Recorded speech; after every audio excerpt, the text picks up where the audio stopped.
Well, good morning, everyone. Good morning. So good to be here. Thank you, Jillian, for that wonderful message. I agree wholeheartedly that the rain is fantastic, and I just sleep better with the rain. I just do better in the rain, especially with how hot this summer was, getting those hundreds.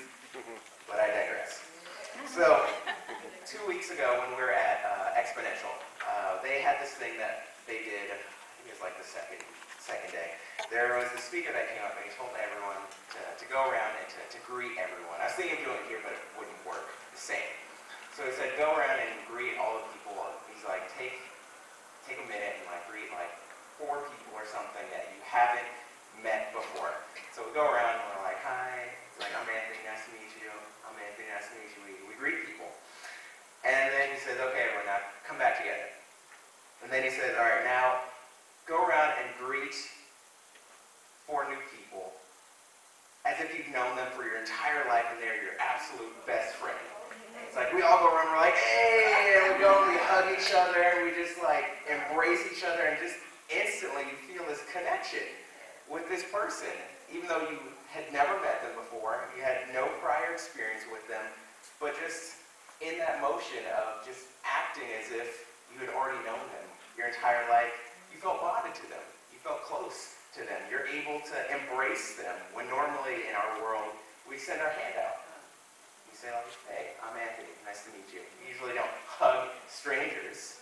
And in an instant, we just feel like, oh, this person's almost like family, that I'm able to be with them like this. And that's what I want to talk about today, that feeling of acceptance and that feeling of belongingness.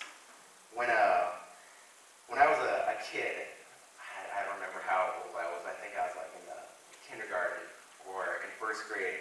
I remember it was at Imperial Schools when that still existed. Back in the day, I went there for just a minute. I went there. But I remember I went there and I was going into this playground. My mom dropped me off, and I went to play with some older kids. I don't know what grade they were in. They're just older than me. That's how I perceived them. And I remember I was like, oh, I want to play with you guys. I tried to introduce myself. I remember they were like, no, you can't play with us. And they laughed me off, and I left feeling so dejected and so sad and just so vulnerable and upset from this one little stupid thing where it's these 2 boys are like, oh no, you can't play with us. It's something so simplistic, but it left such a big impact in me as a small young child when I was in the 1st grade. And I believe that moment there was one of those more developmental moments for me as a young kid, because it caused me to be a little more reserved and more careful in putting myself out there so that I don't get hurt as much. Of course, that's not something that it lasted up until I'm 27, 28 years old, and now it's like, oh, those kids were mean to me. Now that I'm 28, I can't do anything anymore. I'm this emotionally crippled individual. No, of course not. But by nature, believe it or not, I am someone who is actually quiet. By my nature, I am someone who is more of a listener than a talker. Through the years, especially in my teenage years, I had to learn this skill to be a conversationalist. I had to learn the skill to publicly speak. Now I absolutely love public speaking, and I love conversation with people, but by nature, that's how I am. I've always envied people like Regina, my wife, who is a natural conversationalist, who all throughout our childhood I'd seen her, and she'd always just be this butterfly that people would flock to, and she would always be so talkative and so friendly, and I was like, I'm just not like that. When I was a kid, I just did not have that in me. It's fortunately, through the people I knew, I was able to gain that skill, but by nature, I'm quiet. And when I was a kid, I was very, very quiet. Barely talked to anyone. And when I was in elementary school, I remember I had maybe 1 or 2 close friends. One of them, his name was Antonio Rubias, and the other, his name was Pedro. And I remember once I was able to have these friends, I remember I had the confidence to go out and to talk to people. I had the confidence to engage in groups outside of the group that I had in those 2 young little kids. And I don't think that's a coincidence. that I found strength in belonging to even a small group of just two guys. I don't think it's a coincidence that I found confidence in people that accepted me, that people who knew me. And I believe that that's how God designed us, to be in that kind of relationship, to belong. He designed that to be something so innate to us. It is as fundamental as we need oxygen, as we need water, as we need food, as we need sleep. It is fundamental to our very being to belong. To at least one person to belong, to have that sense of this is where I fit in. We need that. And there have been lots of studies done where we experience rejection, the opposite of belonging, the opposite of acceptance. We experience rejection, and it activates the same neural pathways as we do physical pain. We feel so strongly when we get rejected, to the point where, for all of us here right now, how many of you have experienced a wound, a physical wound that have been hurt physically, very deeply? For me, I've been hurt right here on my arm. Some of you may or may have not seen. I have this large scar on my left arm. It goes from here all the way down to here. Big. It's like 9 inches long. It's a surgery scar from when I was 15. I got hit by a car, and I snapped both my bones in my left arm and had 2 metal plates put in there to be straight. Logically, when I think of back at that time, and I think of that pain, I'm like, oh, that pain was tremendous. That pain was horrendous. I could barely take it. Thankfully, God gave me a high pain threshold, but even then, it was more than it was right at the limit of what I could bear before passing out. But when I recall that memory, I can't recall the pain exactly. I'm like, oh, it hurt a lot, but I can't remember exactly how it felt. And now for all of us here, this has happened to all of us. Has anyone ever felt rejected? Has anyone ever experienced death before in their life? I'm sure for all of us, actually I am 100% sure for all of us, when we dwell on those feelings of grieving over someone's death or feeling rejected when we look back at our life, we are able to recall those feelings. Not like pain, where it's like, oh, I kind of remember how I felt, but when we remember being rejected, we can deeply, vividly remember how that felt. When we dwell on the death of someone that we care for long enough, for most of us, it can bring us to tears very quickly. We can relive that pain of rejection. We can relive that emotional trauma of pain. And that's how God designed us, intentionally, because it shows how important that is to all of us, how intrinsic that is to our being. And so when we see God, when we see our triune God, we see a family. We see Father, Son, Spirit. We see that's the first family to exist. And when we look at Scripture, we see that God destined for us to be in the middle of that. In the middle of that family, that is where we belong. In this perfect love between Father, Son, and Spirit, we belong right in the very center of all of that perfect love. And that's how God designed us, to have this sense of, oh, I belong to God. I belong in the center of the Father and Son and Spirit, of that love triangle, that perfect love triangle. And I believe, to a lesser degree, here on this earth, we were intended to have family around us. We're intended to have friends around us. We're intended to belong. We're intended to be a part of a group of people in some way, whether it be a physical family, whether it be friends, whether it be a church, whether it be a school group, whether it be whatever, a work group, it could be anything, but we need to belong to something. And definitively, we do bad in isolation. I don't even have to bring up studies to show all the psychological damage and trauma that is formed in us when we're kept in isolation, the horrible things that go on just in our mind. There have been videos, you can see it online if you type in like humans in isolation. Some people, the BBC released a video where they put someone, they chose it, they signed a waiver and they're like, I'm going to be in isolation for a day. And it's like after an hour or something of being in complete darkness, in complete silence with no sense of like anyone around. People started like hallucinating. They started thinking they felt stuff in their bed, and they started freaking out. We're not supposed to be in isolation at all. I'm very thankful to God that over the years He has blessed me personally with a certain sense of family over the years. Outside of my own family that I come from, which is very whole. It wasn't a broken family. It was a very strong, loving family. But even outside of that, God has blessed me in just the story of my life. When I look back, all throughout it, I've always had some sense of family, whether it be when my best friend's growing up, his name was Omar. I would go to his house all the time, and to this day, his mom still calls me when he goes over to her house for dinner, and they have like family dinner. She always talks about how it's like, oh, and I have another son out there doing good work. She refers to me as her son, and when I was a teenager and a kid going over to his house all the time, I would call him Mom all the time. When I was in the same age, I had another friend. His name was Weon. He's this Korean guy, and I always called his parents Oppa and Uma, which means mother and father in Korean. And it's an informal way to call them that. And they always called me their son as well as I grew up. Even at the same age, too, I had another friend. His name was Ryan. And I would always be at his house. And he only had his dad, but his dad was like one to me.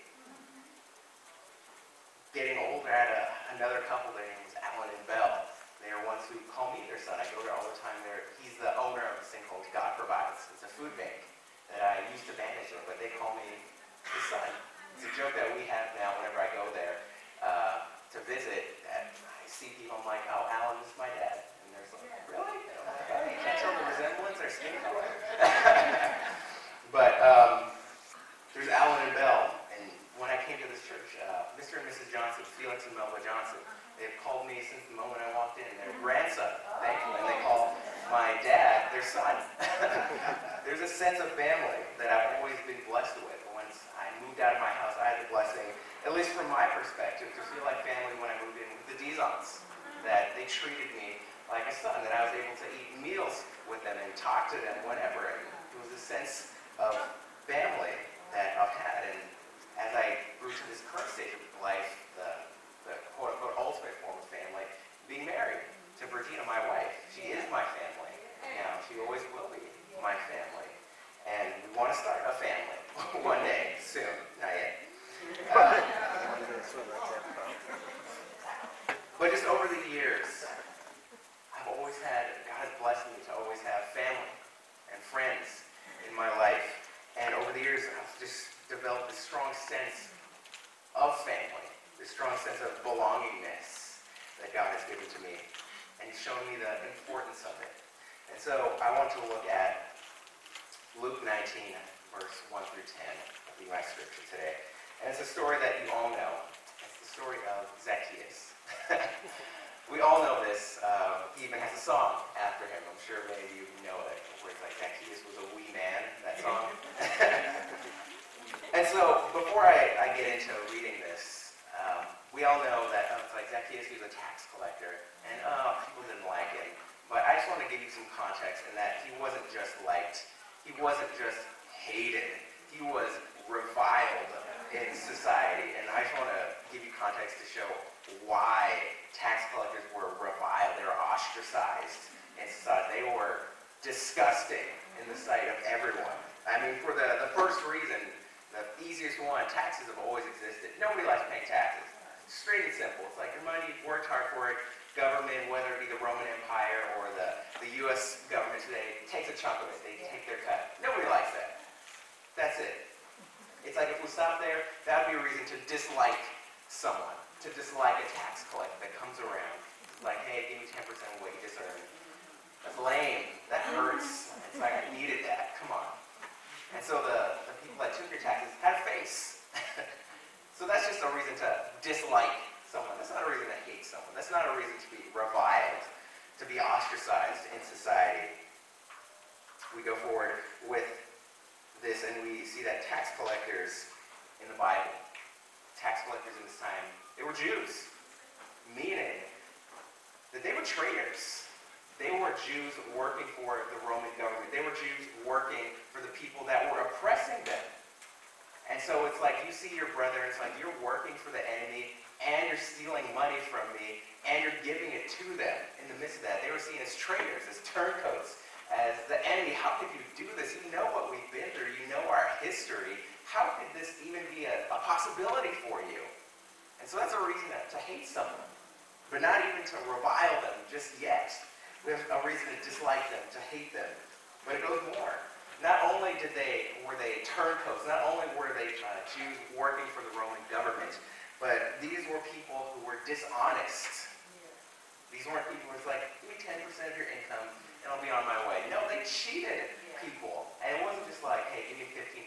They shook people down. They used violence to get extra money, to extort people and get money out of them. It doesn't matter how much, because they could use the government's like, hey, you don't want to pay this extra money. I will tell Caesar that, well, you didn't pay.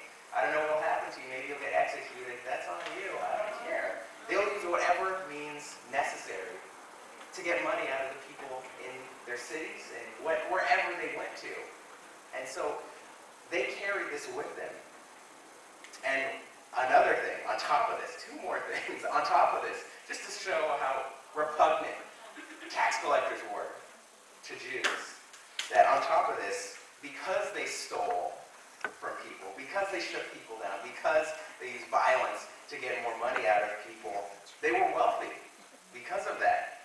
And so you see these Jews working for the Roman government with ill-gotten gains, living a better life than all the other Jews. And so they lived a separate, completely different, high up here kind of lifestyle. They looked down on Jews, and Jews looked down on them. And worst of all this, Zacchaeus was the chief of tax collectors. So all of what I said is doubled because he's the leader of these tax collectors. So he's the worst of the worst. I just want to give you some context for Zacchaeus to know that it's not like, oh no, it's just Zacchaeus, he's a wee man. No, he was a reviled, hated, disgusting goblin of a person. And people wanted nothing to do with him. In no way, shape, or form. Okay, now let's look at this verse. So Jesus entered into Jericho and was passing through. This is Luke 19, verse 1. He was passing through, and a man there by the name of Zacchaeus. He was the chief tax collector and was wealthy. That's all the backstory you get in the Bible for who Zacchaeus was. Like, oh, he's just a wealthy guy. If you didn't do any research, you'd be like, oh, he's wealthy. I guess people are jealous that he's wealthy. No, not even kind of. They hated him. And so he wanted to see who Jesus was. Obviously, by this time, the miracles Jesus had been doing, the work that he's been doing, it spread around. Obviously, the work, the miracles, everything. People are becoming more aware of this. People would talk. They didn't have like newspapers. They didn't have Instagram and social media. And so people would just talk and clamor. And it's like, oh, I knew someone who knew someone who knew someone who was lame and now they can walk again. And so Zacchaeus, by this time, had heard about this. And so he wanted to see who Jesus was. But because he was so short, he could not see over the crowd. Just tack that on to him being reviled. He was short. And so people would just make fun of that too. It's like not even having that explicitly, overtly, or even in commentary said, you can go without a doubt just knowing human nature. If we hate someone, we're going to pick at anything that we have to just be like, oh, you're a freak, you're a monster, I hate you, Zacchaeus, look how short you are. How can you even be a man being that short? And so people would think this of Zacchaeus. And of course, it's reading between the lines, but I don't think it's really reading between the lines, knowing how hated Zacchaeus was. People would make fun of him and talk behind his back without question. And so he ran ahead and climbed a sycamore tree to see him, since Jesus was coming that way. And something to consider also in this, Zacchaeus, in the midst of wanting to see Jesus, when we think of like, oh, he climbed this tree, is it hard to climb a tree as a grown adult who doesn't work out? Yeah. But is it hard and dignified to climb a tree while wearing a dress?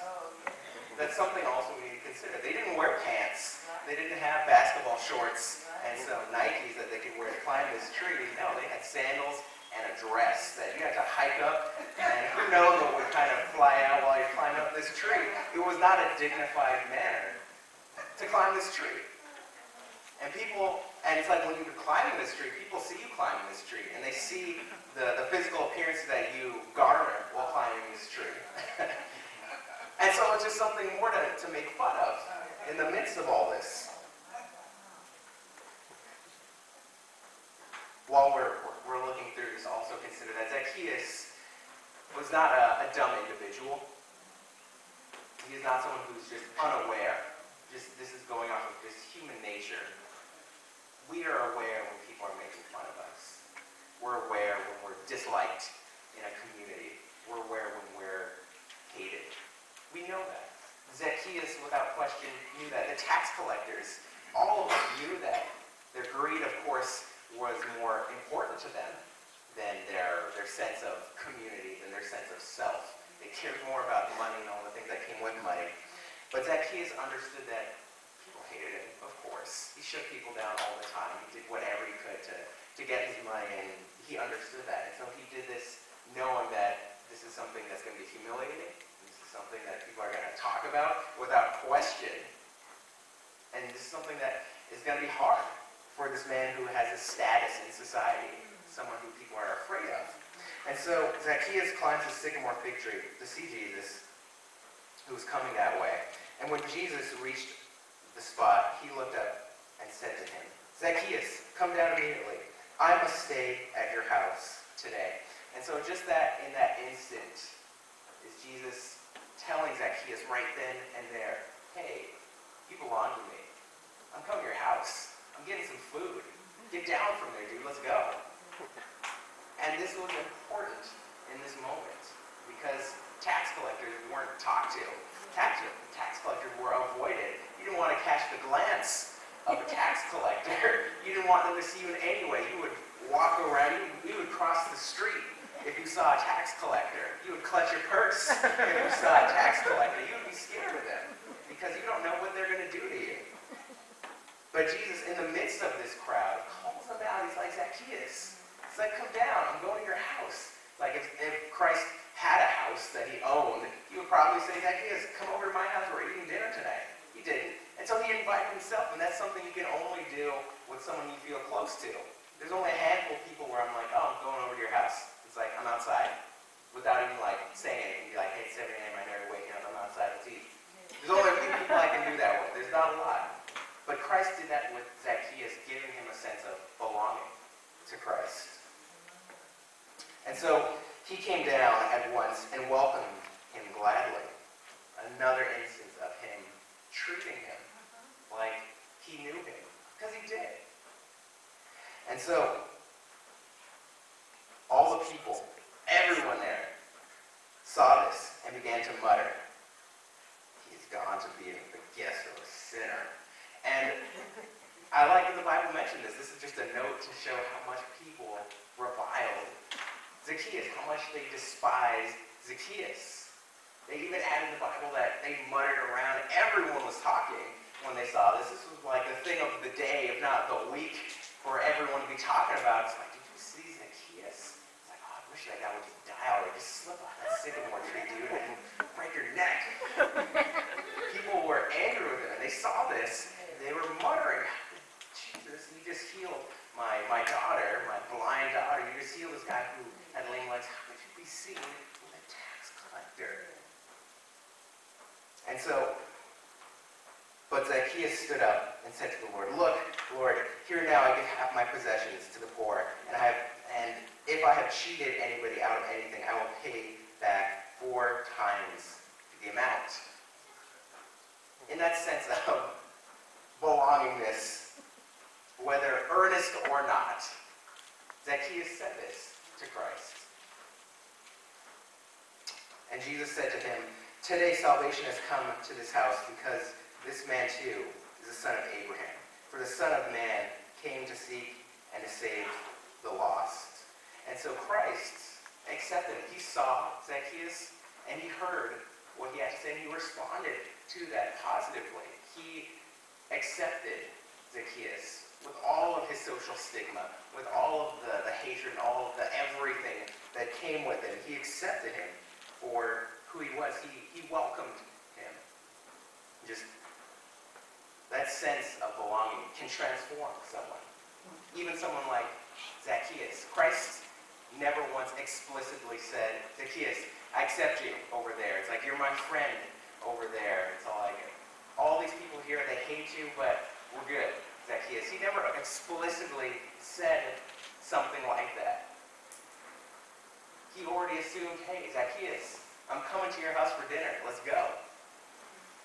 He didn't have to preface anything. When he looked at Zacchaeus, he told him, hey, I'm already welcome at your home. And in Zacchaeus, when he heard that, he welcomed him gladly, as it says in the scripture right after. And it just goes to show just how powerful it is, how transformative it can be to treat someone as if they already belong. To accept someone for who they are. Over the years in my life, all the people that have welcomed me into their home and treated me like their family. People who have called me their son. People who I call my father, my mother, my grandparents. I call them in that genuinely. Over the years, I've seen a big shift in my life. More recently, as I am maturing more. A lot of people aren't like, they say men don't fully mature until like their late 20s. They say they still have some gray matter in their brain that's still developing or whatever. It's probably why women aren't ready to be married sooner than men. Wait until they're like 35. It's like, maybe now I'm ready to settle down. But in my life, as I've gotten older, I've just seen that as I've reflected on my past, as I've reflected over all the people that have welcomed me into their homes and treated me like one of their own, giving me a sense that I belong to this group of people. I belong to this family. I am a part of this group right here. These people, they love me. They accept me for who I am. And I don't have like a pinpoint time in my life, but just more recently, probably around the time that I got married, there's been a big shift in my understanding and my value of belongingness. When I was 20 or so, I've told this story before, but for me, one of the most powerful things that ever happened to me after my mom passed away when I was 20 is at her memorial service. I still remember that in the midst of all of that, in the midst of all the pain and the grief and the sorrow that comes with losing someone that means so much to you. I remember my friend's dad, Ryan, or Ryan's dad, Simon, was there. Didn't give me any condolence, didn't give me any hug, didn't give me anything that you're quote-unquote supposed to give to someone who's grieving. But instead, he looked at me, he put his hand on my shoulder, because this is after like the whole memorial service is over. This is after I've gotten waves of people giving me their condolences, none of which to this day I remember. Maybe like 2 of them I remember, just because they said something particularly odd. And that's the only reason I remember them. But after a wave of condolences, all he said to me was, he put his hand on my shoulder, and he looked at me, and it's a very soft and caring look. And he looked at me, and he said, "We'll see you at home." That was it. That's all he said. And for me, that was such an overwhelming experience that when I recount it, when I look back at it myself, it brings me to tears to know I belonged there. To know in the midst of my grieving, in my pain, I had family. I had people that loved me. Sorry. It's one of those times where the sense of belonging is so powerful. In that time, I felt as though I could get through this. I felt as though I could handle the grief of losing my mom. I felt as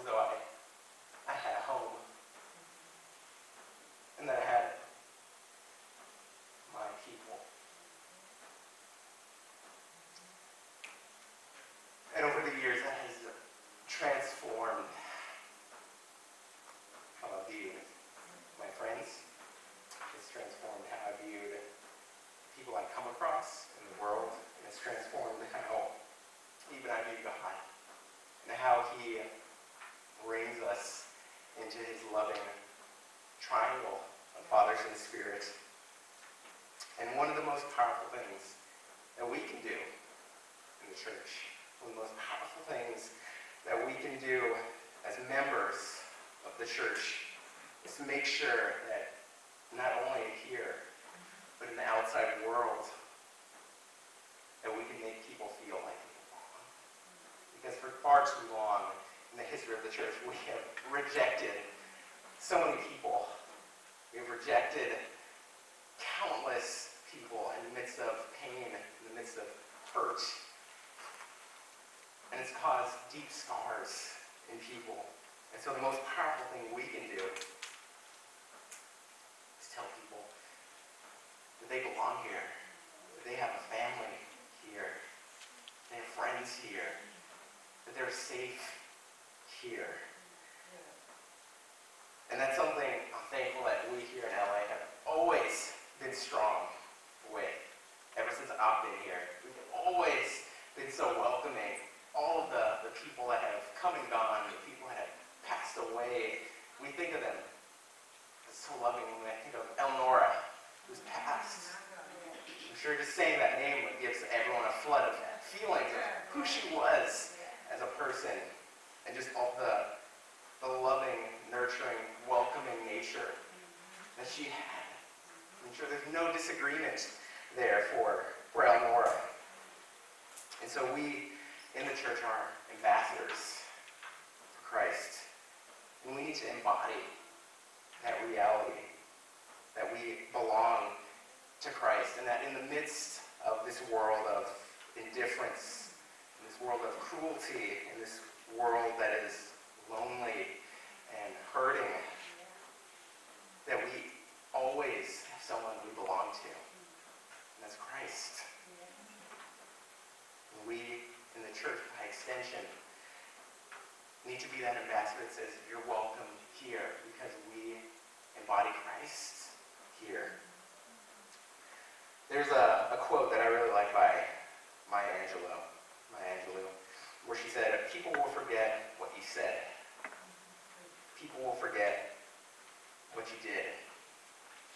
But people will never forget how you made them feel. I'm sure over the years, all of us here have had authority figures, have had parents, have had aunts, uncles, have had teachers that have spoken into your life.